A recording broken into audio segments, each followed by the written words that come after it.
வணக்கம் நேயர்களே, இது வெளிச்சம். இன்றைய வெளிச்சத்தில் தமிழ்நாட்டிலிருந்து ஈழ விடுதலைக்காக நீண்ட காலமாக தன்னுடைய பொருள், பணம், காலம் எல்லாவற்றையும் அர்ப்பணித்து கொண்டு வரும் ஈழத்தமிழுக்கு மிகவும் நெருக்கமான அருட்தந்தை காஸ்பர் அடிகளோடு உரையாடுகின்றோம். நான் விடுதலை புலிகளினுடைய பிரதிநிதி. அவர்களினுடைய ஒரு பணம், அவர்கள் பணத்தை இங்க இருந்து கொண்டு போற ஒரு ஆளு. அமெரிக்காவில் அவர் அங்க கைது செய்யப்பட்டிருக்கிறவர்களோடு மேடையில் தோன்றுகின்ற காட்சியை பாருங்கள். அதாவது எப்படி என்னை கட்டமைக்க முயர்ந்தது என்றால், இவர் ஒரு பயங்கரவாதி, இவர் ஒரு தீவிரவாதி அப்படிங்கிற மாதிரி ஒரு பத்திரிகை இங்க கட்டமைக்க முடியும். அதே பத்திரிகை இன்றைக்கு என்ன கட்டமைக்குதுன்னா, ஈழத்துக்கு இவன் எதிரி, இவன் காட்டி கொடுத்தவன். இது ஒரு சிம்பிள் விஷயங்கள்.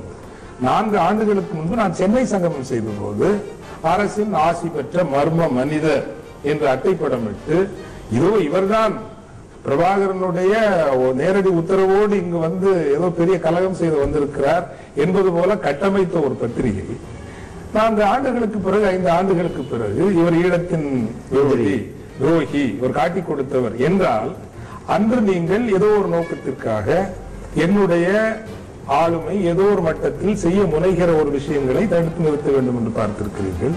ஈழம் விஷயத்துல பல்வேறு சக்திகள். எனக்கு ரொம்ப என்ன வேடிக்கையா இருக்கும் அப்படின்னா, எஸ்டாப்ளிஷ்மெண்ட்ல இருக்கிறவங்களும் என்ன எதிரியா பாக்குறாங்க. சரிங்களா? சோ ராமசாமி, சுப்பிரமணிய சாமி நிரந்தரமா நம்ம தாக்கிட்டு இருக்கிறாங்க. இங்க ஈழத்துக்கு ஏதோ தங்கள் தான் காவலர்கள், தங்களை விட்டால் வேறு ஒருவரும் இல்லை என்று இதுபோல இங்கு காட்டிக் கொண்டிருக்கக்கூடிய தலைவர்கள் இவர்களும் நம்மை கடித்து புதற காத்திருக்கிறாங்க.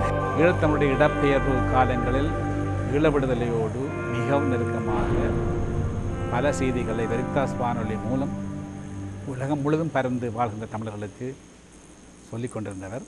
தொடர்ந்தும் ஈழத்தமிழுக்காக தன்னுடைய பணிகளை செய்து வருபவர். அவர் இப்பொழுது தமிழ்நாட்டிலிருந்து ஸ்கைப் மூலமாக தொடர்பு கொள்கின்றோம். வணக்கம் காஸ்பர் அடிகள் அவர்களே. வணக்கம் திரு சிவதாஸ். வணக்கம் அன்பு இனிய டிவிஐ நேயர்களே.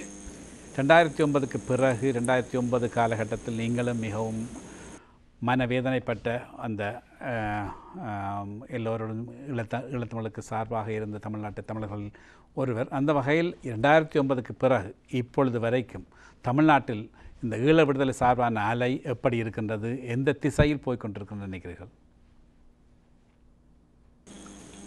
அலை என்கின்ற அந்த பயன்பாட்டை விட ஒரு நகர்வு என்று சொல்வேன். 2009ற்கு முன்னால் தமிழகத்தை பொறுத்தவரையில் ஈழத்தமிழ் மக்கள் மீது மிகப்பெரிய ஒரு அனுதாபம், ஈடுபாடு இருந்தாலும், முன்னாள் பிரதமர் ராஜீவ்காந்தி அவர்களினுடைய படுகொலை என்பது மக்கள் கருத்தை கடைசியாக தீர்மானிக்கிற ஒரு முக்கிய விஷயமாக இருந்தது. ஆனால் இன்று மக்கள் கருத்தை அடிப்படையில் தீர்மானிக்கிற ஒரு விஷயமாக முள்ளிவாய்க்கால் படுகொலைகள் இருக்கின்றன. எனவே ராஜீவ்காந்தி படுகொலையை காட்டி அல்லது வைத்து ஈழத்தமிழ் மக்கள் தொடர்பான ஒரு நிலைப்பாட்டை எந்த அரசியல் கட்சிகளும் வரையறுத்து விட முடியாது என்கின்ற ஒரு நிலைமை இன்றைக்கு தமிழகத்தில் இருக்கிறது. மிகச்சில சக்திகளை தவிர, இப்போ நீங்க சுப்பிரமணிய சாமி பார்க்கலாம், என்னைக்குமே அந்த ஆளுக்கு ஈழத்தமிழ் மக்கள் மீது இரக்கமோ கருணையோ வராது. அதே போல அவர் பிரதித்துவப்படுத்துகின்ற ஒரு அமைப்பு இருக்கிறது, ஒரு உயர் ஜாதி தீவிர RSS ஒரு குழுமம் என்று சொல்லலாம். அவர்களுக்கு ஒருவேளை கருத்து இருக்கலாமே தவிர, மற்றபடி பொதுமக்கள் மத்தியில் இன்றைக்கு 2009ற்கு பிறகு ஈழத்தமிழ் மக்கள் மீதான அன்பும் ஒரு கருணையும் அவர்களின்கான நீதி மட்டிலான பற்றுறுதியும் அதிகமாகவே இருக்கிறது என்றுதான் நான் சொல்லுவேன். இப்போ இந்தியாவினுடைய உறவு இலங்கையை பொறுத்தவரையில் கடந்த 4 ஆண்டுகளுக்கு முன்னர் இருந்ததை விட இப்பொழுது அந்த சீனா என்ற ஒரு காரணி இந்தியாவினுடைய நிலைப்பாட்டில் ஏதாவது மாற்றத்தை, சீனாவினுடைய வரவு, சீனாவினுடைய இலங்கையில் அது ஏற்படுத்தி வருகின்ற வர்த்தக செழிப்பு, இவையெல்லாம் இந்தியாவினுடைய மனநிலையில் ஒரு மாற்றத்தை ஏற்படுத்தியிருக்கின்றதா நினைக்கிறீங்களா? அதை பற்றின இப்போ நான் இந்தியாவுக்கு வந்த பிறகு ஓரளவுக்கு இந்திய அதிகார கட்டமைப்பை புரிந்து கொள்ள முயற்சி செய்திருக்கிறேன். என்னுடைய அவதானப்படி இந்தியாவினுடைய ஆளும் வர்க்கத்தில் ஒரு தொகுதியினரை அவர்களின் விசுவாசத்தை அமெரிக்கா விலைக்கு வாங்கியிருக்கிறது அல்லது விலை இல்லாமலே வாங்கியிருக்கிறது என்று கொள்ளலாம். இன்னொரு தொகுதியினருடைய விசுவாசத்தை சீனா வாங்கியிருக்கிறது. குறிப்பாக மார்க்சிஸ்ட் கம்யூனிஸ்ட் கட்சி எப்போதுமே சீனா ஆதரவாக செயல்படுகின்ற கட்சி. அதிகார அமைப்பில் சீனாவுக்கு ஆதரவானவர்கள் அநேகம் பேர் இருக்கின்றார்கள். உண்மையில் இந்த தேசத்தை நேசிக்கிறவர்கள் புதுடில்லியில் அதிகார அமைப்பில், நான் அரசியல் கட்சிகளை கூட, ஏன் பிரதமர் கேபினட்டை கூட சொல்லவில்லை, அதிகார அமைப்பு என்பது அதையும் கடந்த முக்கிய அதிகாரிகள், முக்கிய துறைகளை கையில் வைத்திருக்கிறவர்கள், முக்கிய ஸ்ட்ராட்டஜிக் டெசிஷன்ஸ் எடுக்கிறவர்கள், அவர்கள் இந்த அச்சுறுத்தல்களை பற்றி பெரிதாக அவர்கள் கவலைப்பட்டதாக எனக்கு தெரியவில்லை. எனவேதான் சீனாவினுடைய அச்சுறுத்தலை கூட எந்த அளவுக்கு இன்று அவர்கள் எடுத்துக்கொண்டிருக்கிறார்கள். ஏன் பாகிஸ்தான் கூட ஒரு பெரிய அச்சுறுத்தல் தான். தமிழ் விடுதலை புலிகள் இருக்கின்ற வரை பாகிஸ்தானினுடைய ISI அமைப்பு அங்கு காலூன்ற முடியவே முடியாது என்கின்ற ஒரு நிலைமை இருந்தது. இன்று மட்டக்களப்பு கிழக்கு மாகாண பகுதிகளில் அவர்கள் இயங்கி வருகிறார்கள், காலூன்றி இருக்கிறார்கள் என்பது எல்லோருக்கும் தெரிந்த ஒரு விடயம். ஆனாலும் ஏதோ ஒரு வகையில் தமிழ் மக்களினுடைய போராட்டத்தை அழித்து ஒழிப்பதில் தான் அந்த அதிகார வர்க்கம் குறியாக இருந்திருக்கிறது என்பது என்னுடைய எண்ணம். எனவே நீங்கள் சொல்லுகிற சீனாவினுடைய, அமெரிக்கா அதிகமாக கவலைப்படுவது தெரிகிறது. சீனா இந்த இந்திய பெருங்கடல் பிராந்தியத்தில் ஒரு முக்கியமான சக்தியாக வந்துவிடக்கூடாது என்கின்ற கவலை அமெரிக்கா மேற்குலக நாடுகளுக்கு இருப்பது போல தெரிகிறது. அந்த அளவுக்கு கவலையேனும் இந்தியாவுக்கு உண்மையில் இருக்கிறதா என்றால் எனக்கு தெரியல, உண்மையிலே தெரியல. நானும் பார்க்கிறேன், அப்படி இருக்குதா இருந்தா இன்னும் கொஞ்சம் அணுகுமுறை மாற்றம் இருக்குமே, ஏன் இல்லைங்கிற கேள்விதான் வருகிறதே தவிர என்னால் எந்த ஒரு பதிலை சொல்ல முடியல. பாரதிய ஜனதா கட்சி ஒரு வேளை அடுத்த ஆட்சியை பிடிக்குமாக இருந்தால் இந்த இரண்டு குழுக்களுக்கிடையேயான இந்த பல பரீட்சையில் ஒரு சாய்வு வரும் என்று எதிர்பார்க்கிறீர்களா? நான் ஈழப் பிரச்சனையும் கடந்துதான் RSS BJP இவற்றை நான் பார்க்க விரும்புகிறேன். இதுக்கான பதில் கேட்கிறவர்களுக்கு, பார்க்கிறவர்களுக்கு ஒருவேளை ஒரு சார்பு நிலை உடையதாக தெரியும். ஏன்னா நான் ஒரு ஃபாதரா இருக்கிறனாலையும் கிறிஸ்டியனா இருக்கிறனாலையும் நான் இப்படி சொல்றேனோன்னு தோணும். அப்படி தவறாக நினைத்தாலும் பரவாயில்லை. என்னை பொறுத்தவரையில் தமிழ் அடையாளத்தின், தமிழ் தேசியத்தின் முதல் எதிரி RSS தான். இந்திய ஆளும் அமைப்பை கட்டுப்படுத்துகிறவர்கள், உண்மையில் ஆளும் அமைப்பு என்றால் அந்த ரியல் பவர் சென்டர்ஸ், அதை கட்டுப்படுத்துகிறவர்கள் உயர் ஜாதி RSS உலக பார்வை மனோபாவம் கொண்ட அவர்கள்தான். தமிழ் தேசியத்தை ஓரளவுக்கு உள்வாங்க பார்ப்பார்கள். உள்வாங்கி தங்கள் வயப்படுத்தி, இப்போ உதாரணமாக சமீபத்தில் கூட கடந்த வாரத்தில் யாழ்ப்பாணத்தில் ராமநாதன் ஒரு கலை பெருமன்றம் இருக்கிறதுன்னு நினைக்கின்றேன். அங்கு சென்று இங்கே இருக்கக்கூடிய TM கிருஷ்ணா அல்லது பரதநாட்டிய கலைஞர்கள் எல்லாம் சென்று ஏதோ இந்திய நம்முடைய மரபு கலைகள் மீண்டும் வளர்வதை போல ஒரு தோற்றத்தை இந்திய ஊடகங்கள் எல்லாம் மிக பெரிதாக பேசப்பட்ட ஒரு விஷயம். ஆக தமிழ் தேசியத்தை உள்வாங்கி தங்கள் வயப்படுத்த முயற்சி செய்வார்களே தவிர உண்மையான தமிழர் வரலாற்றிற்கும் பண்பாட்டிற்கும் அடையாளத்திற்கும் தமிழ் தேசியத்திற்கும் முதல் எதிரியாக இருப்பது RSS தான் என்பது என்னுடைய மிக மிக தீர்மானமான கருத்து. அந்த கருத்தில் எந்த விதமான ஒரு ஐயப்பாடு எனக்கு இல்லை. அதனால நீங்க கேட்கிற கேள்வி, BJP வந்தா நிலைமைகள் மாறுமானா, ஒருவேளை அங்க இலங்கை அரசு மீது சில அழுத்தங்கள் கொடுத்து சில அரசியல் தீர்வை முன்னெடுப்பதில் இன்னும் ஒரு அதிக அழுத்தம் கொடுக்கலாமாக இருக்கலாம். ஆனால் தமிழ் தேசியத்திற்கு முதல் எதிரி யார் என்றால் என்னை பொறுத்தவரையில் RSS தான். இப்பொழுது இதற்கு தொடர்பாக தமிழ் மாநிலத்தில், தமிழ்நாட்டில் அம்மையார் ஆட்சிக்கு வந்தார். அவருக்கும் இந்த நீங்கள் சொன்ன தீவிர வலதுசாரி அல்லது இந்துத்துவ அமைப்புகளுக்குமான தொடர்புகள், அவருடைய அழுத்தங்கள் தமிழ்நாட்டு அரசியல் சிந்தனையை மாற்றுமா அல்லது அதே தொடர்ந்தும் அதே சிந்தனையின் அதே வடிவத்தில் தான் போய்கொண்டிருக்கிறீர்களா?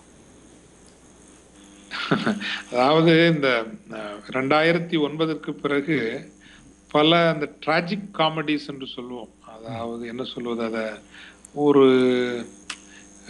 இழிவரல் என்று சொல்லுவோம் அல்லவா, அதை போல யார் எங்களை எல்லாம் அழிப்பதற்கு காரணமாக இருந்தார்களோ அவர்கள்தான் எங்கள் மீட்பர்களாகவும் வந்து நிற்கிறார்கள். இது ஒரு ஆனா யாரெல்லாம் ரொம்ப ரொம்ப கஷ்டப்பட்டு இந்த களத்தில் நின்னாங்களோ அவங்கள நினைக்கிறதுக்கோ அவங்கெல்லாம் பல நேரங்களில் துரோகிகளாகவே ஒரு சித்தரிக்கப்படுகின்ற ஒரு சூழ்நிலை.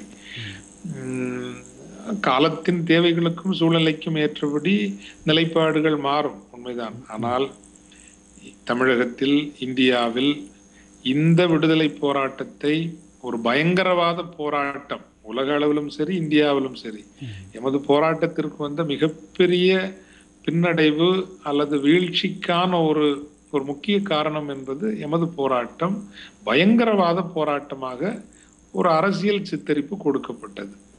அப்படி ஒரு அரசியல் சித்தரிப்பை உருவாக்கியது யார்? அப்படி உருவாக்கி அழித்து முடித்து விட்டார்கள். எம்முடைய நிலைப்பாடு என்னவாக இருந்தது? விடுதலை புலிகள் மீது எனக்கும் கூட தனிப்பட்ட முறையில் விமர்சனங்கள் இருந்தது, உண்மைதான். குறைகள் நிச்சயமாக இருந்தது. ஆனால் என்ன சொன்னோம்? விடுதலை புலிகளினுடைய இராணுவ பலம்தான் தமிழீழ மக்களினுடைய அரசியல் பலம். அந்த இராணுவ பலம் அழிக்கப்பட்டால் தமிழ் மக்களினுடைய அரசியல் பலம் முற்றாக அழிக்கப்படும். எனவே தயவு செய்து அவர்களிடம் குறைகள் இருந்தாலும் அந்த இயக்கத்தை அழிக்காதீர்கள். ஆனால் யார் யாரெல்லாம் அந்த இயக்கத்தை அழிக்க வேண்டும் என்று வரிந்து நின்றார்களோ, யார் யாரெல்லாம் அந்த இயக்கத்தை பயங்கரவாத இயக்கம் என்கின்ற ஒரு உருவாக்கத்திற்கு வரிந்து கட்டி கொண்டு நின்றார்களோ அவர்கள் தங்களுடைய நோக்கத்தை, காரியத்தை முடித்து விட்டார்கள். இனிமேல் தமிழீழம் என்று ஒன்று வராது. அடுத்த 100 ஆண்டுகளுக்கு தமிழருக்கு என்று ஒரு தனி நாடு அமையாது. அப்பாடா, நம்ம வேலையை முடிச்சிட்டோம். இனிமேல் அது இல்ல, இப்ப அவங்கதான் எங்களுக்கு மெசியா, அவங்கதான் எங்களுக்கு மீட்பர், அவங்கதான் எங்களுடைய கதாநாயகர்கள், கனவு நாயகர்கள் என்கின்ற இந்த அவலத்தை எவ்வளவு வேதனையோடு என்னை போன்றவர்கள் உள்வாங்கிக் கொள்வார்கள், தரிசிப்பார்கள் என்பதை நீங்கள் புரிந்து கொள்ளுங்கள். இதே வேளையில் தமிழ் மக்கள், ஈழத்தமிழ் மக்கள், குறிப்பாக புலம்பெயர்ந்த தமிழ் மக்கள் மிகவும் ஒரு எதிர்பார்ப்போடு நம்பி இருந்த கலைஞர் ஐயா அவர்கள் போராட்டம் இறுதி காலங்களில் அவருடைய செயற்பாடுகள், அது கொடுத்த பல விமர்சனங்கள் இருக்கின்றன. இருந்தாலும் அவர் தமிழ் மக்கள் அவர் மீது வைத்திருந்த நம்பிக்கையை அவர் கைவிட்டு விட்டார் அல்லது அவர் கவிழ்த்து விட்டார் என்ற வகையில் தமிழ் மக்களுக்கு ஏதாவது ஒரு கொம்பு கிடைத்தால் பிடிக்க வேண்டும் என்கின்ற ஒரு அவசர நிலையில் அவர்கள் மற்ற பக்கத்துக்கு போகக்கூடிய சாத்தியம் இருக்கின்றது தானே. இந்த காலகட்டத்தில் நீங்கள் கலைஞரோடு உங்களுடைய உறவுகளை வைத்து கொண்டு பார்க்கின்ற பொழுது ஊடகங்கள் வருகின்ற இந்த விமர்சனங்கள், கலைஞர் எப்படி நடந்து கொண்டிருக்க வேண்டும், நடந்து கொள்ளவில்லை என்பது போன்ற விமர்சனங்கள் எவ்வளவு தூரத்துக்கு உண்மையாக இருக்கும் நீங்கள் நினைக்கிறீர்கள்? நான் உண்மையிலேயே கலைஞருக்கு ஆதரவாகவோ எதிராகவோ அல்லது அப்படி என்கின்ற நிலைப்பாட்டிலிருந்து பேசவில்லை. தமிழ்நாட்டில் என் போன்றவர்கள் இணைந்து செயல்படுவதற்கு நீங்க இந்த புலம்பெயர் தமிழர்கள் மீது நான் வைக்கின்ற ஒரு விமர்சனம் என்பது long distance engagement with Tamil Nadu. It has had disastrous consequences. இந்த தூரத்து உறவு என்று சொல்லுவோம் அல்லவா, தூரத்து உறவாக இருக்கிற வரைக்கும் பரவாயில்லை. ஆனால் ஒரு ஒரு ஒரு இன விடுதலை சார்ந்த ஒரு அரசியலை, ஒரு லாங் டிஸ்டன்ஸ் மேனேஜ்மெண்ட்ங்கிறது it has had disastrous consequences. நான் கூட வெரிட்டாஸை விட்டு தமிழகத்திற்கு தமிழகத்தில் இருந்து செயலாற்ற தொடங்கிய பிறகுதான் தமிழக அரசியலினுடைய இயங்கியலை ஓரளவுக்கு புரிந்து கொள்ள முடிந்தது. கலைஞர் செய்தாரா செய்யவில்லையா என்பதற்கு அப்பால் கலைஞர் செய்வார் என்று எதிர்பார்த்தது ஒருவேளை நம்முடைய பிழையாக இருக்கலாம் என்பது என்னுடைய எண்ணம். என்றைக்கு திமுக என்கின்ற கட்சி மத்திய ஆட்சியில் அங்கம் வகிக்க தொடங்கியதோ, என்றைக்கு அது தன்னுடைய அரசியல் தேவைகளுக்காக ஓரளவுக்கு பெரும் பணம் சம்பாதிக்கவும் தொடங்கியதோ அதற்கு பிறகு மத்திய அரசை தீர்மானமாக எதிர்கொண்டு நிற்கக்கூடிய வல்லமை ஆற்றல் அதுக்கு இருந்ததாக நான் நினைக்கவில்லை. ஒன்று. இரண்டு, ஈழத்தமிழ் மக்களினுடைய பிரச்சனையின் சகல முடிவெடுக்கும் இந்திய தீர்மான அந்த அந்த கயிறுகள், கண்ணிகள், சூக்கும புள்ளிகள் எதுவுமே தமிழகத்தில் அப்போது இருந்ததாக நான் நினைக்கவில்லை. உலக நாடுகள், குறிப்பாக அமெரிக்கா, இந்தியாவினுடைய அந்த ஸ்ட்ராட்டஜிக் அலையன்ஸ், இன்னும் ஒரு உலக சக்திகள் இணைந்து எங்கள் போராட்டத்தை கதை முடிக்க வேண்டும் என்று முடிவு செய்தார்கள். எனவே நிச்சயமாக விமர்சனம் அந்த நேரத்தில் திராவிட முன்னேற்ற கழகமும் சரி, அவர்கள் தலைமையிலான ஆட்சியும் சரி, ஆத்ம சுத்தத்தோடு இந்த போரை ஒரு முடிவுக்கு கொண்டு வர எந்த முயற்சியும் இல்லை, தீர்மானமான முயற்சிகள் செய்யவில்லை. அப்படியான தீர்மானமான முயற்சிகள் செய்யக்கூடிய வலுவோடு அவர்கள் இருக்கவும் இல்லை என்பதுதான் என்னுடைய ஒரு கருத்து. இப்போ அதையும் தாண்டி நீங்க ஏன்னா இங்க அவர் ஒரு மைனாரிட்டி கவர்மெண்ட் நடத்திட்டு இருந்தாரு, காங்கிரஸை சார்ந்து ஒரு ஆட்சியை நடத்தி கொண்டிருந்தார். நீங்க இந்த கேள்வி என்னைக்குமே கேட்டதில்லை. அதற்கு முந்தைய 2006 தேர்தலின் போது வைகோ மட்டும் கட்சி மாறி போகாமல் இந்த திமுக கூட்டணியில இருந்திருப்பாரே, ஆனால் காங்கிரஸை சார்ந்திருக்க வேண்டிய தேவை திமுகவுக்கு வந்திருக்காதல்லவா? ஏன் அந்த கேள்வி எங்க யாருமே கேட்கறது இல்லை, ஒருத்தருமே கேட்கறது இல்லை. அது ஏன்னு எனக்கு புரியல, உண்மையிலே எனக்கு புரியல. அல்லது நீங்கள் அதற்கு முன்னாடியே நீங்க போய் பாருங்க, இப்ப ராஜீவ்காந்தி படுகொலை என்கின்ற ஒரு விஷயம், அது புலிகள் சம்பந்தப்பட்டார்களா சம்பந்தப்படவில்லையா என்கின்ற பல கேள்விகள் இருக்கிறது. ஆனா ஒண்ணு, பலவேறு சக்திகள் ஈடுபட்டு இருந்தாலும் எங்கோ ஒரு இடத்தில் எம்முடைய இயக்கமும் ஈடுபாடு இருந்திருக்கிறது. இல்லை என்றால் அது ஒரு துன்பியல் நிகழ்வு என்று சொல்வதோடு மட்டும் தலைவர் நிறுத்தி இருக்க மாட்டார். நாங்கள் அதை செய்யவே இல்லை, அதுக்கும் எங்களுக்கும் ஒரு சம்பந்தமே இருக்காது என்கின்ற ஒரு நிலைப்பாட்டை தான் அவர் எடுத்திருப்பார். ஆனால் இப்போ நீங்க அதுக்காக இவங்க 2 தடவை ஆட்சி இழந்திருக்காங்க. நான் திரும்பவும் திமுகவையோ கலைஞரையோ நியாயப்படுத்துறதுக்காக வரல. ஆனா இப்ப அவர் மனசுல நான் பக்கத்துல போய் சில கேள்விகள் கேட்டனால தெரியும், அந்த ஒரு படுகொலை நிகழ்ந்ததனால தானே ஜெயலலிதாங்கிற ஒரு கேரக்டரே தமிழ்நாடு அரசியலுக்கு வருது. அந்த கேரக்டர் வந்தனால தானே நான் பல விஷயங்களை நான் காம்ப்ரமைஸ் பண்ண வேண்டிய, என்னுடைய ஆதார கொள்கைகள் பலவற்றை நான் காம்ப்ரமைஸ் பண்ண வேண்டிய ஒரு நிலைமை ஆகுது. எதுக்கு போனாருன்னு தெரியாது, காட்டுக்கு அவர் போனாரு. அவர் போய் ஈழத்துக்காக போல வைக்கோ திமுகவை கைப்பற்ற வேண்டும் அப்படின்னு தான் போனாரு. கட்சியை உடைச்சிட்டு போனாரு. அவர் கூட்டிட்டு போனது யாரு? இயக்கத்தினுடைய விதைநல்கள். அந்த விதைநல்கள் எல்லாம் இயக்கத்திலே இருந்திருப்பாங்கன்னா நான் இந்த அளவுக்கு குடும்ப உறுப்பினர்களை நம்பி நான் கட்சியை பலவீனப்படுத்தி இருக்க வேண்டிய அவசியம் வந்திருக்காது. ஆக ஒரு இதனாலெல்லாம் கலைஞர் செய்தது சரி என்று நான் சொல்லவே வரவில்லை. ஆனால் ஒரு உண்மையை அல்லது ஒரு விஷயத்தை ஓரளவுக்கு நடுநிலையில் நின்று ஒரு திறனாய்வு பார்வையோடு பார்க்கின்ற பக்குவம் நமக்கு இருந்தால் மட்டும்தான் நாம் அடுத்த கட்டத்திற்கு முன் செல்கிற போதாவது ஆக்கப்பூர்வமாக முன் செல்ல முடியும் என்று நான் நினைக்கின்றேன். எனவே ஒரு தரப்பு தமிழ்நாட்டில் கூட என்ன நடந்துட்டுங்க, 2009க்கு மேல என்ன மத்திய அரசினுடைய கொள்கை நிலைப்பாடுகள்லையோ அல்லது ஏதாவது மாற்றங்கள் கொண்டு வருகின்ற செயற்பாடுகள் நடந்திருக்குதா? ஒரு 4 படத்தை ஒருவேளை தடை செய்திருப்பீங்க, அல்லது ஏதோ சில அடையாள ரீதியான விஷயங்கள் தான் நடந்ததே தவிர சப்ஸ்டான்சியல் சேஞ்சஸ் ஒன்றும் நடக்கல. அப்படியே நடந்ததுன்னா இந்த கடந்த 5 ஆண்டு கால அரசியல் என்பது திமுகவையும் கலைஞரையும் அடித்து துவைத்து காய போடுகிற ஒரே ஒரு வேலை மட்டும்தான் இங்கு உருப்படியாக நடந்திருக்கிறது. இல்லை என்று நீங்கள் சொல்லுங்கள். நான் கலைஞருக்கு வக்காலத்தை வாங்கக்கூடிய நிலைமை இல்லை. அவங்க செய்த தப்பு. வரலாறு கலைஞருக்கும் திமுகவுக்குமான தீர்ப்பை கொடுத்து விட்டது. அவர் என்னதான் பாடுபட்டாலும் அந்த தீர்ப்பிலிருந்து அவங்க வெளியே வர முடியாது, நிச்சயமா வெளியே வர முடியாது. அதுக்கும் எங்களுக்கும் சம்பந்தம் இல்லை. நாங்க எல்லாம் உள்ளுக்குள்ள இருந்து புகஞ்சு போராடி ஒன்றும் பண்ண முடியல, பண்ணவும் முடியாது. ஆனா உங்களை கேட்கறது, இதை விட நாங்க எந்த கட்சியோட போய் சேர்ந்திருந்து வேலை செய்யறதா சொல்லுங்க. ஒரு கட்சியை காட்டுங்க. அதிமுகல போயிருந்து வேலை செய்யவா, இல்ல மதிமுகல போயிருந்து வேலை செய்யவா, இல்ல கம்யூனிஸ்டுகளோட போயிருந்து வேலை செய்யவா? ஏதோ ஒரு பொலிட்டிக்கல் பார்ட்டியோட வேலை செய்துதானே ஆகணும். யார நீங்க சொல்லுவீங்க யோக்கியமா இருக்கிறதுன்னு? ஒருத்தரும் யோக்கியமா கிடையாது தமிழ்நாட்டில். இந்த நேரத்தில் சமீபத்தில் நீங்கள் ஏற்கனவே குறிப்பிட்டிருந்தீர்கள், இந்த சுப்பிரமணிய சுவாமி அவர்கள் இலங்கைக்கு அழைக்கப்பட்டு இலங்கை அரசினுடைய ஒரு பிரச்சாரத்துக்காகவோ அல்லது ராஜதந்திர தேவைகளுக்காக அழைக்கப்பட்டு அவர் அங்கு பேசும் பொழுது கலைஞருக்கு இறுதி முள்ளிவாய்க்கால் நடந்து கொண்டிருக்கின்ற கணங்கள் ஒவ்வொரு கணத்திலும் தலைவர் கொல்லப்பட போகிறார், தலைவர் கொல்லப்பட்டு விட்டார் போன்ற பல விடயங்கள் தொடர்ந்து அறிவிக்கப்பட்டதாகவும், ஆனால் கலைஞர் அதற்கு எந்த விதமான நடவடிக்கை எடுக்கவில்லை என்ற ஒரு குற்றச்சாட்டை சுப்பிரமணிய சுவாமி சொல்கின்றார். இது சுப்பிரமணிய சுவாமியுடைய சொற்களை நம்புவதற்கு தமிழ் மக்கள் பெரிதாக தயாராக இல்லை. இருந்தாலும் அது பற்றிய அந்த கலைஞருடைய அவருடைய நடவடிக்கைகள் பற்றிய அவருடைய விசனத்தை நீங்கள் எப்படி பார்க்கிறீர்கள்? சுப்பிரமணிய சாமி என்கிறவர் ஒரு அரசியல் விபச்சாரி. அந்த அந்த அந்த அந்த மனிதருடைய ஒரு வார்த்தைக்கு கூட மதிப்பும் மரியாதையும் விலையும் கொடுக்க வேண்டிய அவசியம் நிச்சயமாக இல்லை.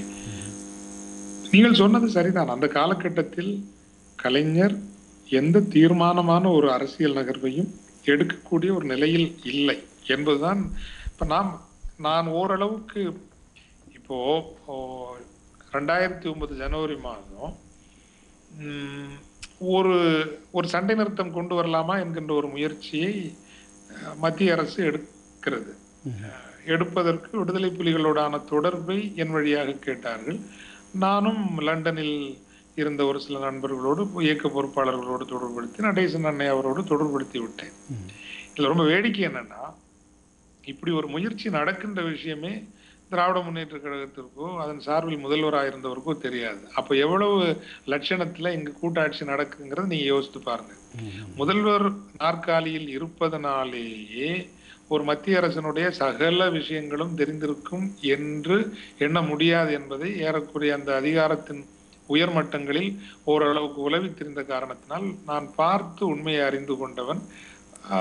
உண்மையான ஒரு அதிகார முடிவெடுக்கின்ற விஷயங்கள் எங்கெங்கோ நடக்கின்றன, நம் கண்ணுக்கு நம்முடைய பார்வைக்கு தெரியாத இடங்களில் நடக்கின்றன என்பதுதான் என்னுடைய அனுபவமாக இருந்தது.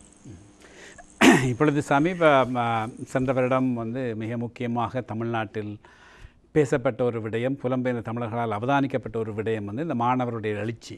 இந்த மாணவருடைய எழுச்சி என்பது ஒரு ஸ்பான்டேனியஸாக ஒரு தான் தோன்றியாக வந்ததா, அல்லது அரசியல் இயக்கங்கள் பின்னணியில் இருந்து கொண்டு ஊக்குவிக்கப்பட்ட ஒரு நிகழ்வாக இருக்குமா? அதனுடைய எதிர்காலம் எப்படி இருக்க போகின்றது?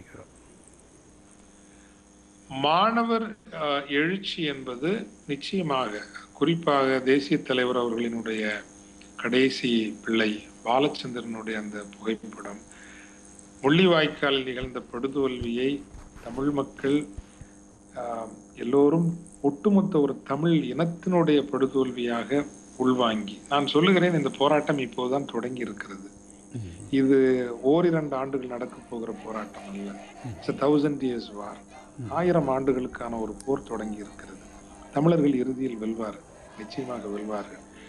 நீங்க மாணவர்களுடைய எழுச்சியையும், இங்க இருக்கக்கூடிய பெருவாரியான தமிழர்கள், குறிப்பாக இளைஞர்கள், இந்த விஷுவல்ஸ், இந்த காட்சிகளை எல்லாம் பார்க்க நேர்ந்தவர்கள் ஒவ்வொருவரும் தங்களுக்கு ஏற்பட்ட ஒரு தனிப்பட்ட தோல்வியாகத்தான் கருதுகிறார்கள்.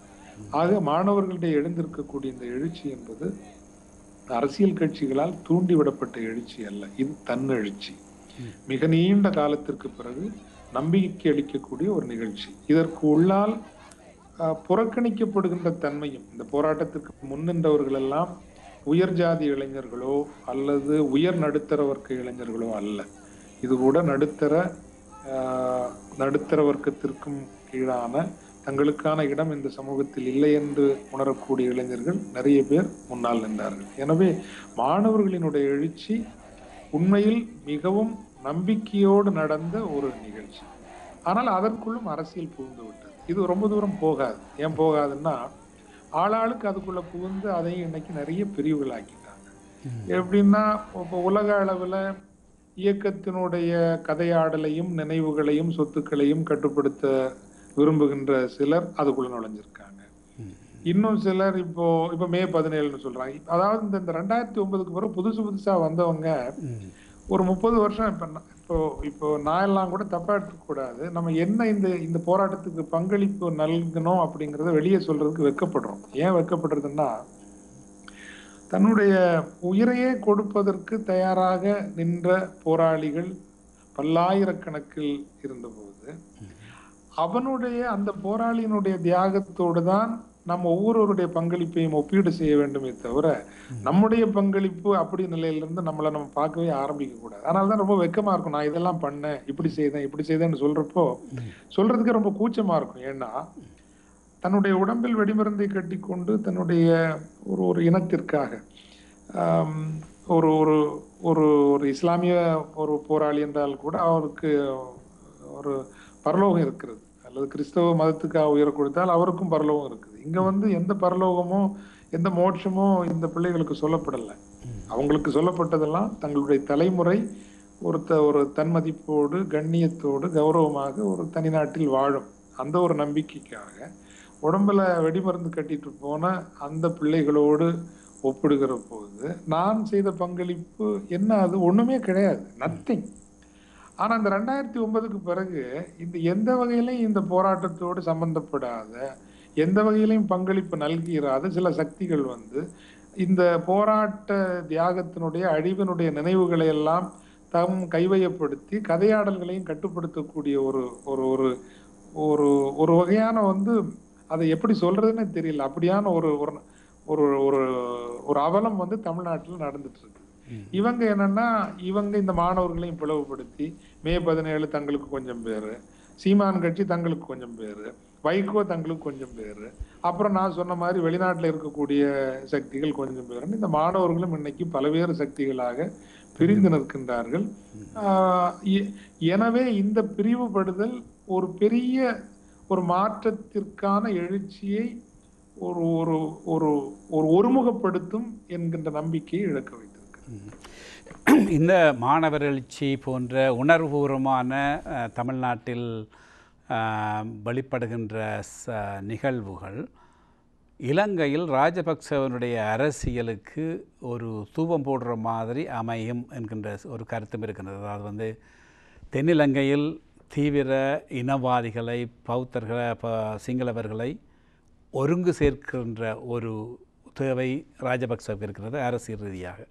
அதை தமிழ்நாட்டில் இருக்கக்கூடிய இந்த உணர்வு வெளிப்பாடுகள் ஒரு அச்சத்தின் மூலம் அவர்களை ஒன்று சேர்க்கின்றது என்ற ஒரு கருத்து நிலவுகின்றது. அதுக்கு சாதகமாக இப்போ சமீபத்தில் சுதர்சன் நாச்சியப்பன் கூட ஒரு அறிக்கை ஒன்று விட்டிருக்கின்றார். நாங்கள் இலங்கையை கைப்பற்ற வேண்டும் என்கின்றது போன்ற ஒரு கருத்துக்கள். இது எவ்வளவு தூரத்துக்கு ஒரு ஆரோக்கியமாக இருக்குமா, அல்லது இது ஒரு அரசியல் ஒரு ப்ரோசஸினுடைய ஒரு இடை அங்கம் நினைக்கிறீங்களா?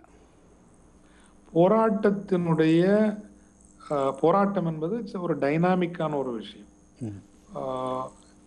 போர்க்களங்களினுடைய சூழல் மாறுவதற்கேற்றபடி நம்மையே நாம் தகவமைத்துக் கொள்ள வேண்டியது மிக முக்கியம். இந்த காலகட்டத்தில் நம்முடைய போராட்டம் இராணுவ ரீதியாக ஒரு மிகப்பெரிய பின்னடைவை சந்தித்திருக்கிறது. அதே நேரம் அரசியல் ரீதியாக உலகமயப்படுத்தப்பட்டிருக்கிறது. ஸோ ஒரு பாசிட்டிவாகவும் நெகட்டிவாகவும் பார்க்கலாம். ஆனா தமிழர் தொடர்பாக இப்போ உதாரணமா நீங்க நல்ல ஒரு விவாதத்தை கொண்டு வந்தீங்க. இப்போ பௌத்த பிக்குகள் இங்க வந்தாங்க, அவங்கள இங்க அடிச்சாங்க. இதே மாதிரி ஒரு கேவலமான முட்டாள்தனம் இருக்க முடியுமா? என்ன பொறுத்தவரை இதையெல்லாம் எதிர்த்து ஒரு கிரிட்டிக்கல் வியூ பாயிண்ட் எடுக்கிறதுக்கான ஒரு இன்டர்னல் கிரிட்டிக் தமிழ் சமூகத்துல இல்லை. அப்படி சொல்லியாச்சுனாலே நீங்க ஒரு தமிழ் விரோதி ஆயிடுறீங்க. அத மாதிரி ஒரு மூடத்தனம் கிடையாது. they don't do any service to the Tamil community, they do such a disservice to Tamil community. அப்ப உலகம் முழுசும் ஒட்டுமொத்த தமிழினம் ஒரு இன வெறியர்களாக பார்க்கப்படுறோம். ஒரு நாகப்பட்டினம் வீதியிலேயோ அல்லது ஒரு தஞ்சாவூர் வீதியிலேயோ ஒரு பௌத்த பிக்கு அடிக்கிறதுனால தமிழர்களுக்கு என்ன தீர்வு வந்துட போகுது?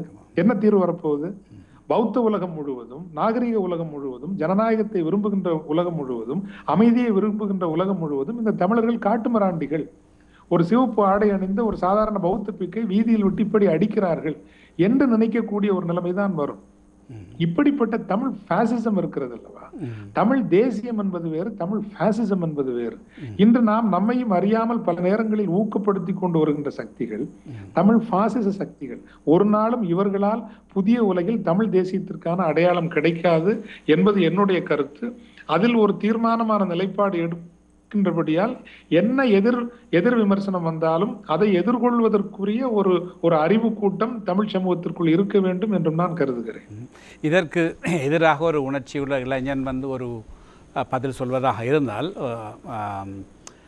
தென்னிலங்கையில் இந்த புத்த பிக்குகள், இந்த நீங்கள் சொன்ன இதே காவி உடை அணிந்த புத்த பிக்குகள் செயற்படுகின்ற முறைகள், வன்முறைகளை உங்களுடைய ஒழுக்கம் உங்கள் எதிரியினுடைய ஒழுக்கத்தை விட மேலானதாக இல்லை என்றால் நீங்கள் எதையும் கேட்பதற்கு தகுதி இல்லாதவர்கள். சரியா?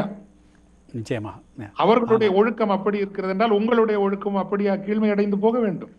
ஆனால் மேற்கு நாடுகளுடைய பார்வை, மேற்கு நாடுகள் வந்து தமிழர்களை பார்க்கின்ற பார்வைகள் நீங்கள் சொன்னது போல நாங்கள் ஒரு காட்டுமிராண்டிகளாக பார்க்கப்படுகின்ற இதுகள் எல்லாம் வந்து மேற்கு நாடுகளுடைய சிவதாஸ் மேற்குலகம் பார்க்கலங்கிறத விடுங்க. இது வந்து 2000 ஆண்டு கால பாரம்பரியம் கொண்ட ஒரு நாகரிகம், ஒரு பண்பாடு. எந்த பேரரசுகளும் 2000 வருஷத்துல வந்து ஒரு 360 வருஷம் தான் தமிழ் மன்னர்கள் தமிழ் நிலத்தை ஆண்டிருக்கிறார்கள். 1600 ஆண்டு காலம் அந்நியர்களால் ஆளப்பட்ட போதும் கூட வாழ்ந்த ஒரு மொழி, வாழ்ந்த ஒரு பண்பாடு. இந்த பண்பாடு எப்படி வாழ்ந்தது சொல்லுங்க. இந்த நாகரிகத்தை கை கொண்டபடியால் அதனுடைய ஆதார ஒழுக்கத்தன்மை, அதனுடைய ஆதார அறம். ஆயுத போராட்டம் என்பது வேறு. விடுதலை புலிகள் நடத்திய ஆயுத போராட்டம் என்பது என்னை பொறுத்தவரையில் ஆங்காங்கு சில தவறுகள் நடந்தாலும் அறம் தவறவில்லை. சிங்கள மக்களை இலக்கு வைத்து அவர்களை அழிக்க, அவர்களுடைய தேசிய அடையாளத்தை அழிக்க, அவர்களுடைய தேசிய அபிலாஷைகளை ஒடுக்கி அழிக்க ஒருபோதும் தமிழ் தேசியமோ அல்லது தமிழீழ விடுதலை புலிகளினுடைய ஆயுதம் தாங்கிய போராட்டமோ முயலவில்லை. ஒரு நிகழ்விலாவது தமிழீழ விடுதலை புலிகள் இயக்கம் இவ்வளவு ஆயுதங்கள் தாங்கி இருந்த போதும் பௌத்த பிக்குகளையோ அல்லது ஏனையவர்களையோ இப்படி வீதியில் விட்டு அடித்திருக்கிறார்களா? சொல்லுங்கள். அனுராதபுர படுகொலைகளை நீங்கள் எப்படி பார்க்கிறீர்கள்? இயக்கம் வளர்ந்திருக்கிறது. தொடக்க காலத்தில் சில தவறுகள் நடந்தது உண்மைதான். ஆனால் இயக்கம் வளர்ந்தது, பக்குவப்பட்டு வளர்ந்தது, முதிர்ச்சி அடைந்து வளர்ந்தது. அது முள்ளிவாய்க்காலில் நின்ற போது கடைசி கட்டத்தில் கூட சில தவறுகள் நடந்தது உண்மைதான். ஆனால் 2000 ஆண்டு அந்த காலகட்டத்தில் முழுமையாக நான் அறிந்தவன். அது ஒரு அரசியல் இராணுவ இயக்கமாக வளர்ந்த போது எவ்வளவு பக்குவப்பட்டு ஒரு உலக அளவில் ஏற்றுக்கொள்ளப்படத்தக்க ஒரு அரசை, ஒரு நாட்டை நடத்தத்தக்க ஒரு இயக்கமாக அது தன்னை தகுதிப்படுத்தி இருந்தது என்பது நான் அறிவேன். ஆனால் தொடக்கத்துல சில தப்பு வந்தா, ஆனால் தப்பு நடந்திருக்கலாம். தப்பு பண்ணாமலே தனி மனிதர்கள் வாழ்க்கையிலேயே 1000 தப்பு நடக்கிற போது ஒரு அரசியல் விடுதலை போராட்ட இயக்கத்தினுடைய வரலாற்றில் தவறுகள் நடக்காம இருக்க முடியுமா? நீங்கள் சொன்னது போல அது ஒரு வளர்ச்சி தானே.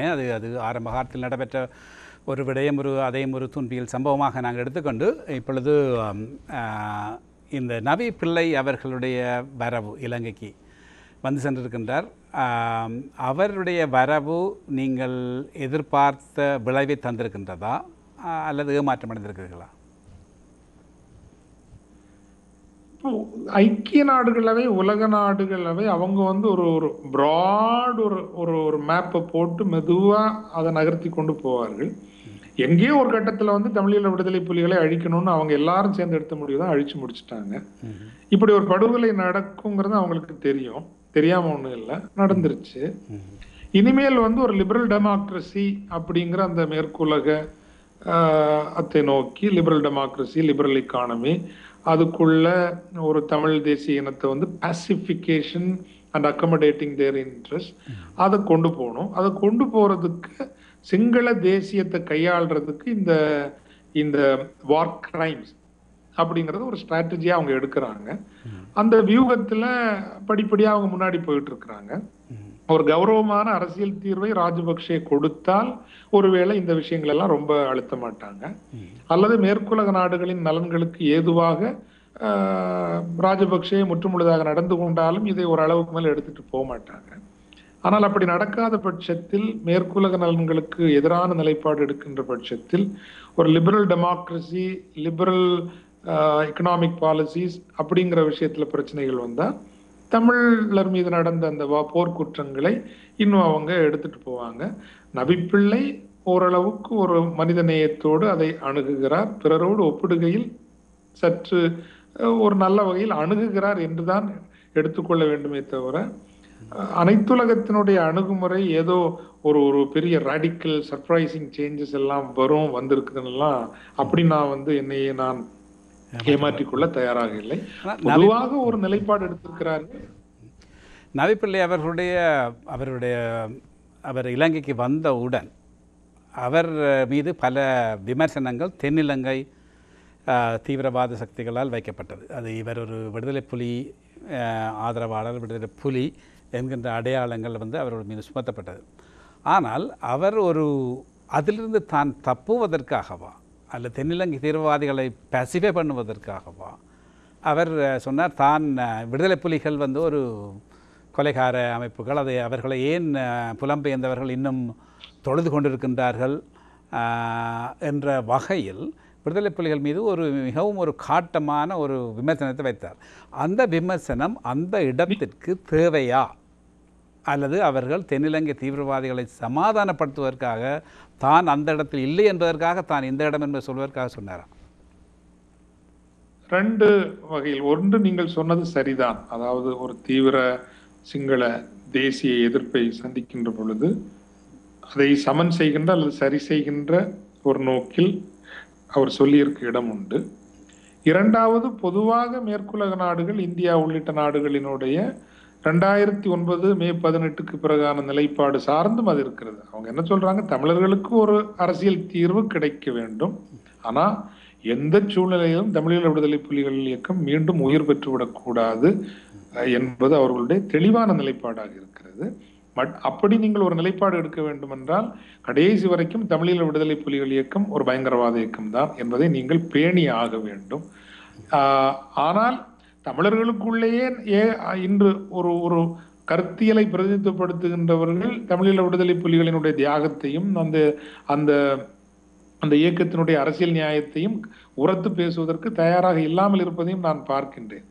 அப்படி அல்ல. தமிழீழ விடுதலை புலிகள் இயக்கம் எங்கள் வரலாற்றின் ஒரு மிகப்பெரிய பெருமை.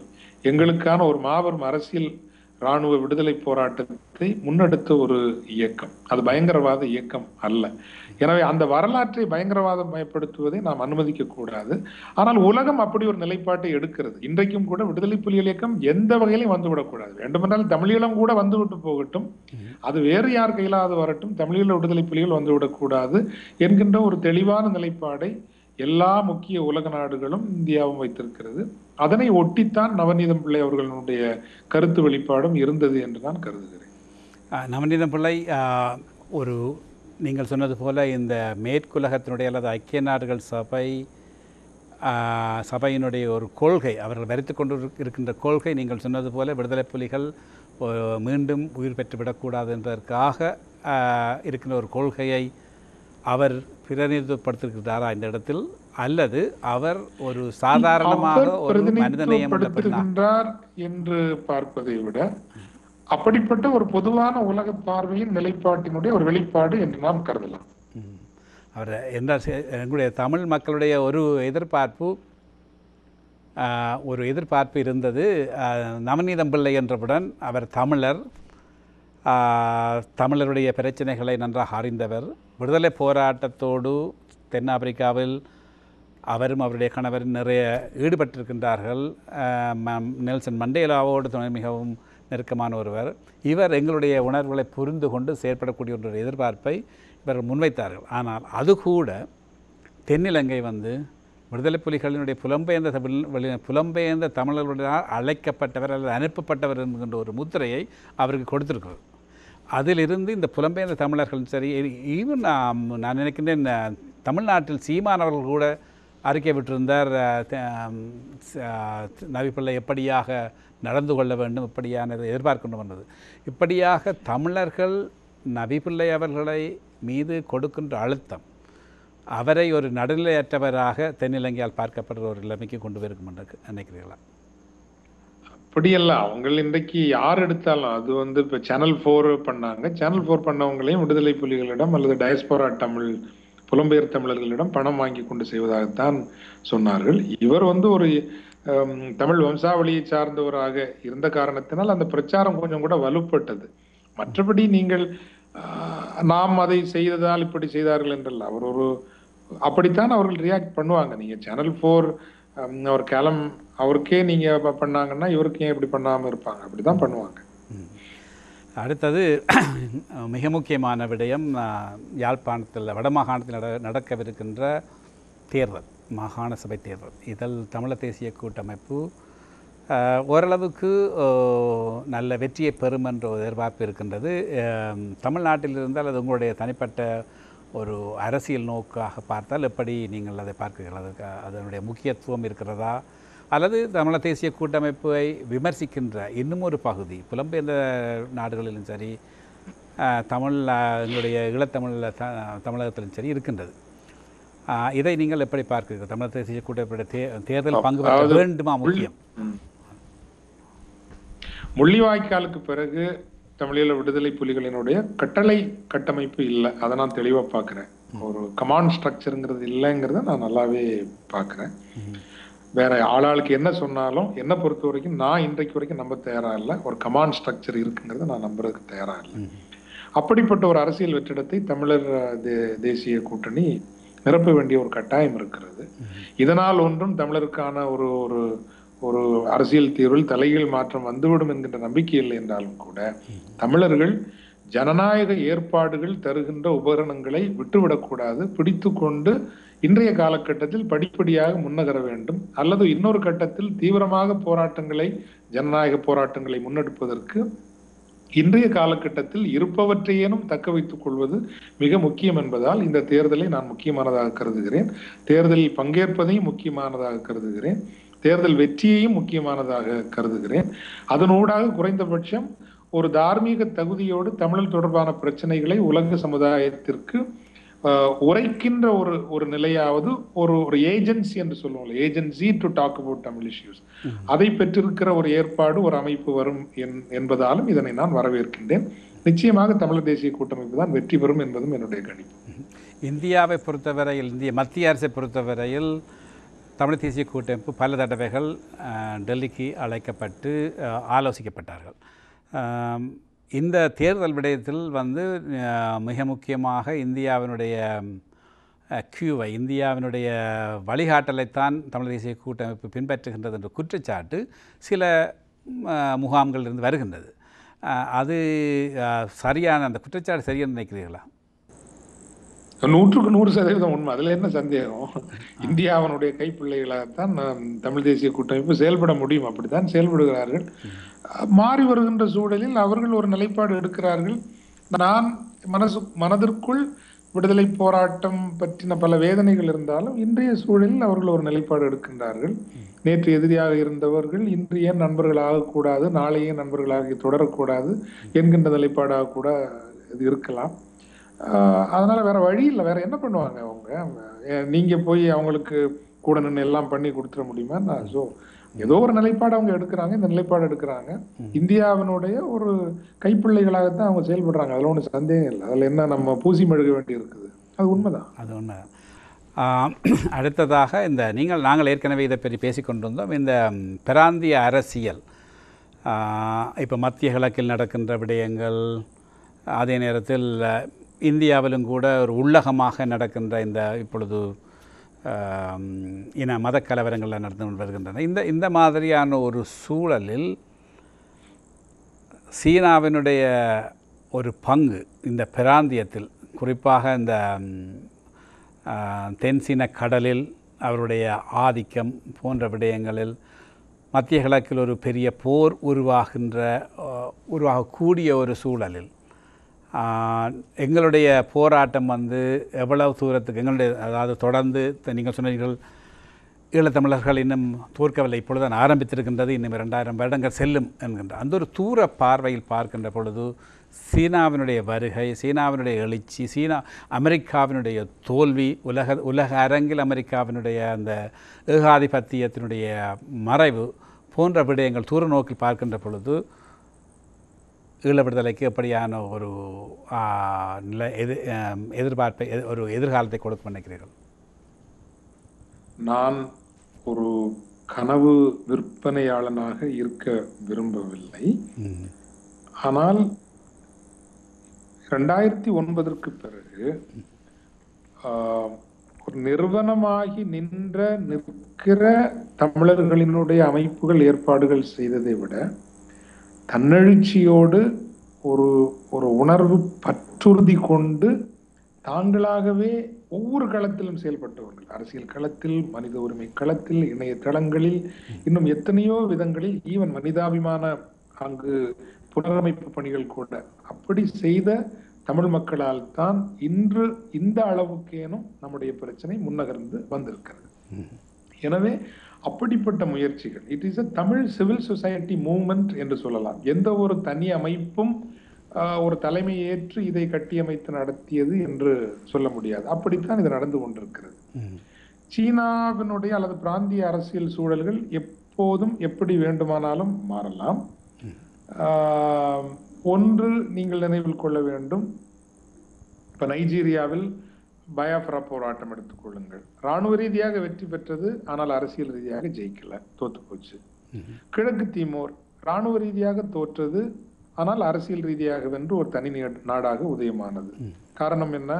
ஒரு ஆசிய பசிபிக் பிராந்தியத்தில் ஆஸ்திரேலியாவை சீனா மற்றும் ஏனைய ஒரு நாடுகளிலிருந்து பாதுகாக்க வேண்டும் என்கின்ற ஒரு தேவை எழுந்தபோது ஒரு பஃபர் இருக்கணுங்கிற ஒரு ஸ்ட்ராட்டஜிக் நீட் அங்க வந்த போது கிழக்கு தீமோர் யாரும் கேட்காமலே வந்தது. இன்ஃபேக்ட் கிழக்கு தீமோர் அந்த மக்கள் அந்த கட்டத்தில் போராடவே இல்லை. திடீர்னு ஒரு நாள் அந்த 2 பேருக்கும் நோபல் பிரைஸை கொடுத்தாங்க, அவங்களே ஏற்பாடு பண்ணாங்க, கடகடன்னு நாட்டை முடிச்சு போட்டாங்க. ஸோ நாளைக்கும் பிராந்திய அரசியல் சூழல்கள் மாறலாம்.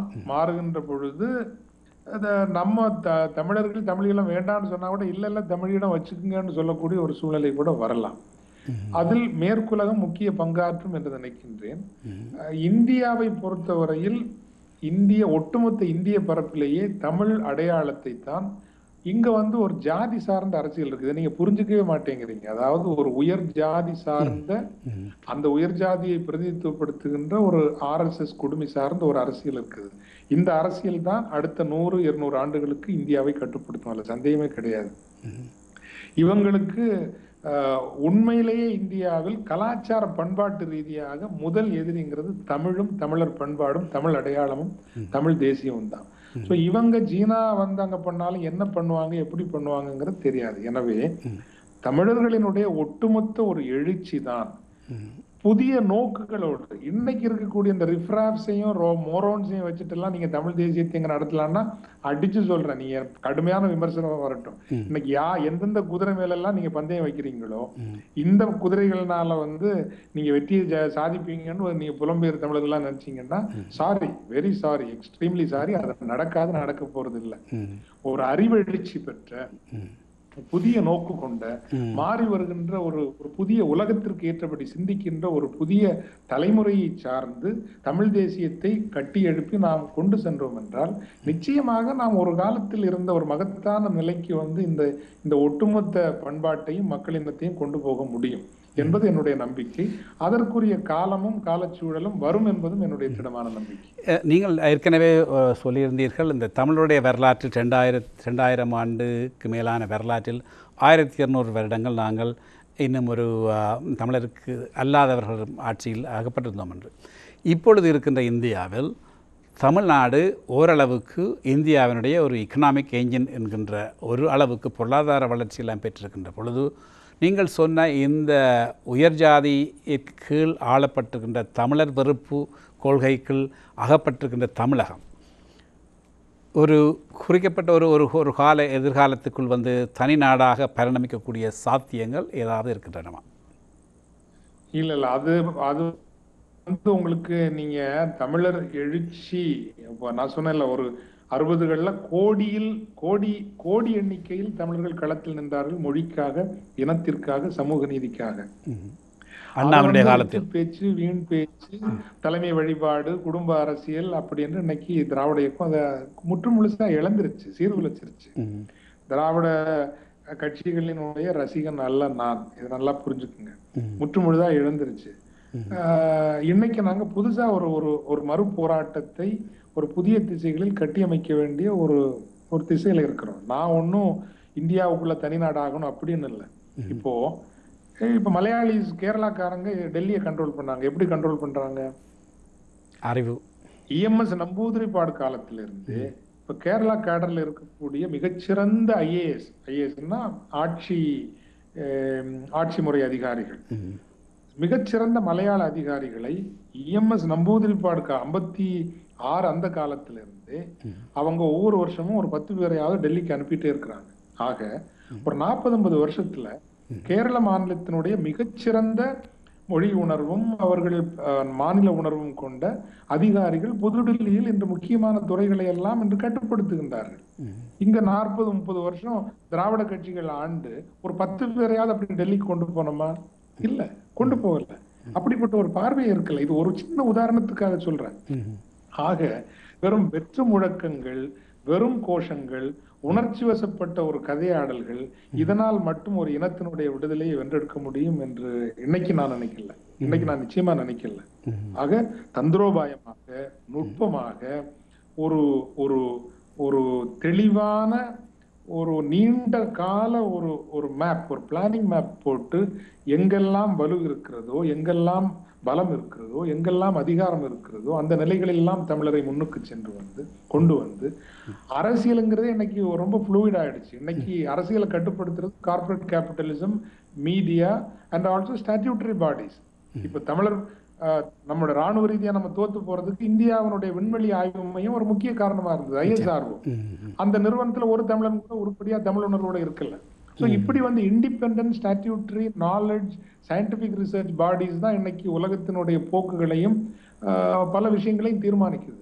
இதுக்குள்ள எல்லாம் தமிழர்கள் எப்படி ஒரு கொள்கை கட்டுப்பாட்டையோ ஏனைய நடைமுறை செயல்பாட்டு கட்டுப்பாட்டையோ தாக்கத்தையோ கொண்டு வருவது, அப்படியெல்லாம் திட்டமிட்டு செயல்படுகின்ற ஒரு குழுவால் இயக்கத்தால் தான் தமிழருக்கான வழிகாட்டுதலை காட்ட முடியும் என்று நான் நினைக்கிறேனே தவிர இன்னைக்கு இருக்கக்கூடிய யார் மேலேயும் எனக்கு எந்த நம்பிக்கையும் நிச்சயமா கிடையாது. இறுதியாக புலம்பெயர்ந்த மக்களுடைய உங்களுக்கு ஏற்கனவே பல விடயங்களில் அதிருப்தி தரக்கூடிய விடயங்கள் நடைபெற்றிருக்கின்றன. ஆனால் அதே நேரத்தில் புலம்பெயர்ந்த தமிழர்கள் சாதித்த விடயங்கள் பற்றி உங்களுக்கு ஒரு மிகவும் ஒரு நல்ல அபிப்பிராயங்களும் இருக்கின்றது. இப்பொழுது இருக்கின்ற புலம்பெயர்ந்த தமிழர்களுடைய நடவடிக்கைகளும் எப்படி அவர்கள் செயற்பட வேண்டும் என்று உங்களுடைய ஒரு பார்வையும் இருந்தால் அதை சொல்லுங்கள். எங்க புலம்பெயர் தமிழ் மக்களை நான் தப்பாவே சொல்லல. தப்பாக இல்லை, ஆனால் சில அதிருப்திகள் தமிழ்நாட்டோடு கொள்ளுகின்ற இந்த லாங் டிஸ்டன்ஸ் பொலிட்டிக்கல் என்கேஜ்மெண்ட்டை தான் நான் கடுமையா எதிர்க்கிறேனே தவிர அவ்வளவு மொக்கத்தனமான லாங் டிஸ்டன்ஸ் என்கேஜ்மெண்டா இருக்கு.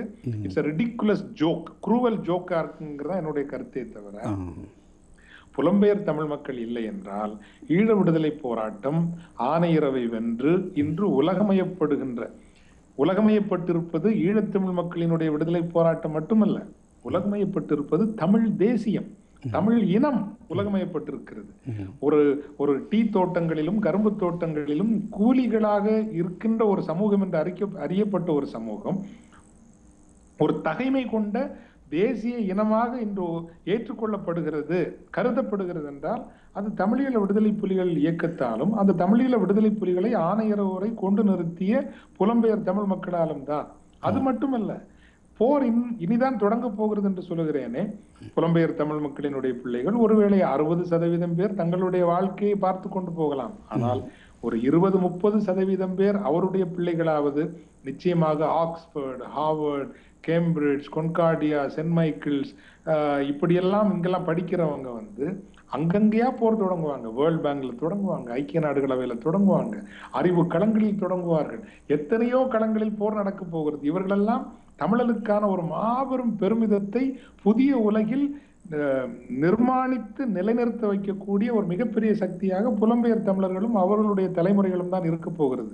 எனவே நான் புலம்பெயர் தமிழர்கள் தான் இன்றைக்கு தமிழ் இனத்தினுடைய ஒரு முக்கியமான நம்பிக்கையாக நான் பார்க்கிறேன். அதில் எந்த சந்தேகமும் எனக்கு இல்லை. இப்பொழுது இருக்கின்ற அதை நீங்கள் சொல்லுகின்ற அந்த ஒரு அடுத்த சந்ததியினர் அப்படியான ஒரு நிலைக்கு போகக்கூடிய ஒரு சந்தர்ப்பம் இருக்கிறது.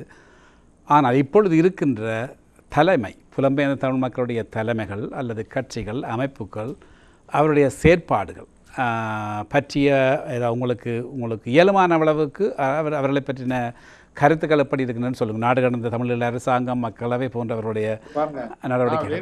நான் வேரிட்டாஸ்ல இருந்த போது நல்லா கேளுங்க. நீங்களே பூசி மொழி கேள்வி கேட்குறீங்க. எனக்கு பூசி மொழியெல்லாம் பதில் சொல்ல எல்லாம் தெரியாது எனக்கு. ஏன்னா வேரிட்டாஸ்ல இருந்த போதும் நான் எனக்கு மனசுக்கு பட்டதுதான் நான் சொன்னேன். மனசுக்கு பட்டது சொன்னதுனால்தான் மக்கள் அதை ஏற்றுக்கொண்டார்கள். விடுதலை போராட்டத்திற்கு ஏதோ ஒரு பங்களிப்பு முடிஞ்சது. புலம்பெயர் மக்கள்ல என்ன தலைமை இருக்கு எனக்கு தெரியாது. ஆனால் இந்த போர் முடிந்து இத்தனை ஆண்டுகள் ஆகிறது.